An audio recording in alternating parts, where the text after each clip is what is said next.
Praise the Lord. கர்த்தருடைய வசனம் மகிமைப்படுவதாக. எஸ்ஏ தீர்க்கதரிசி புஸ்தகம் 41 அதிகாரம் 11 வசனம்.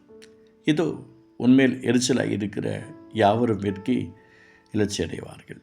உன்னோடு வழக்காடுகிறவர்கள் நாசமாகி ஒன்றுமில்லாமல் போவார்கள். ஏன் இந்த வார்த்தை கர்த்தர் சொல்லுகிறார்? அவர் ஒரு மனுஷனுக்கு ஒரு மனுஷிக்கு இந்த பரிசுத்த உயிர்த்தெழுந்த ஆராதனையிலும் ஓய்வு நாளிலையும் இந்த வார்த்தைகளை அவர் சொல்லுவதற்கு காரணம் என்ன?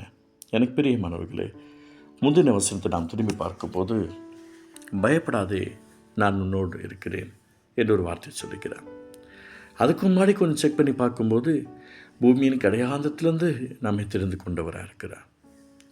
ஒரு மனுஷனை கர்த்தர் தெரிந்து கொண்டார், ஒரு மனுஷியை கர்த்தர் தெரிந்து கொண்டார் என்றால் அவருடைய நாமத்திற்காக தானே தவிர, அவருக்காக வாழ்வதற்காக தானே தவிர, அவருக்காக ஓடுவதற்காக தவிர வேறு எதுக்கும் கிடையாது.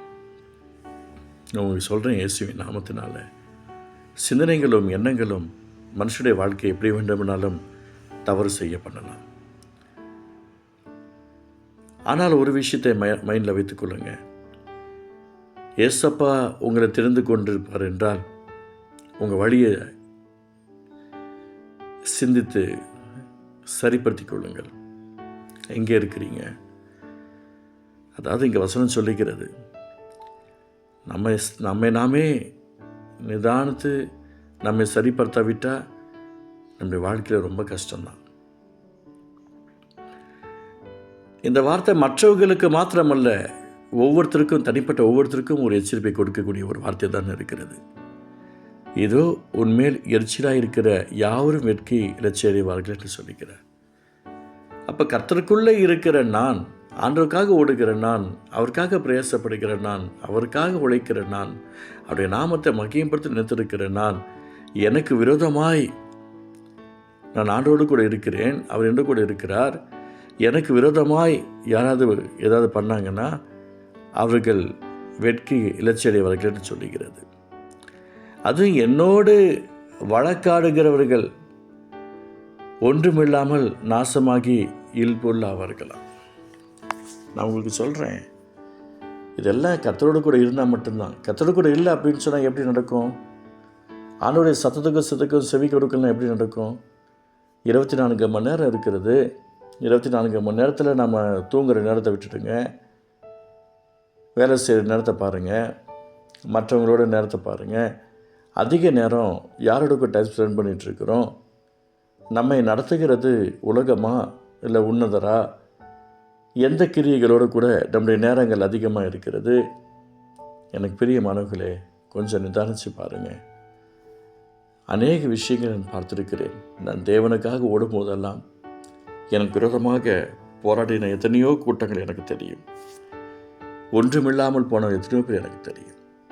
அதுதான் நான் அடிக்கடி நான் சொல்லுவேன், என் வயசு 17 அப்படின்னு சொல்லுவேன். 17:1 1 17:1 தான். எனக்கும் ஜனவரி 17:1 தான்.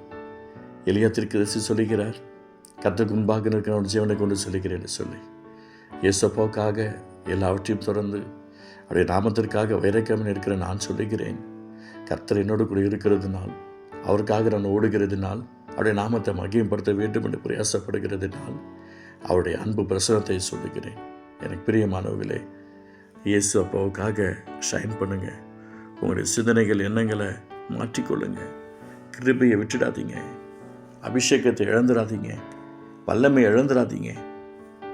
எனக்கு என்ன அப்படின்ற ஒரு நோக்கத்தோடு கூட சண்டே சர்வீஸ் மாத்திரம் வந்து அற்றமிட்டு ஓடாதீங்க. அதை பண்படுத்துங்க. அந்த சபைக்கு என்ன செய்யணுமோ அதை நீங்கள் செய்யுங்க. பிரயாசப்படுங்க. ஆண்டவருடைய நாமத்தை மகிமைப்படுத்துங்க. அவருக்காக ஓடுவதற்கு முயற்சி பண்ணுங்க. அவருடைய கிருபையை இழந்துடாதீங்க. பொய்யான மாயப்பற்றில் தங்களுக்கு ஒரு கிருபையை போக்குறீங்கன்னு வேதம் சொல்லிக்கிறத பார்க்கிறோம். ஏசப்பா ஒரு அற்புதம் செய்ய பிரியமாக இருக்கிறார். அப்பா, நன்றியோடு துதிக்கிறோம், ஸ்தோத்திரிக்கிறோம். இதோ உன் மேல் எரிச்சலாக இருக்கிற யாவரும் வெட்கி இலச்சி அடைவார்கள்.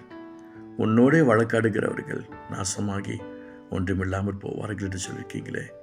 இயேசு கிறிஸ்துவின் நாமத்தினாலே நான் ஆசீர்வதித்து நான் ஜெபிக்கிறேன். கிருபையின் கரை கூட இருந்து நன்மை செய்யுங்கப்பா, அற்புதம் செய்யுங்கப்பா. இந்த வார்த்தையில் இருக்கிற ஆசீர்வாதங்கள் எங்களுக்கு நிறைவே உண்டாகட்டும். இயேசு நல்ல பிதாவே, ஆமென்.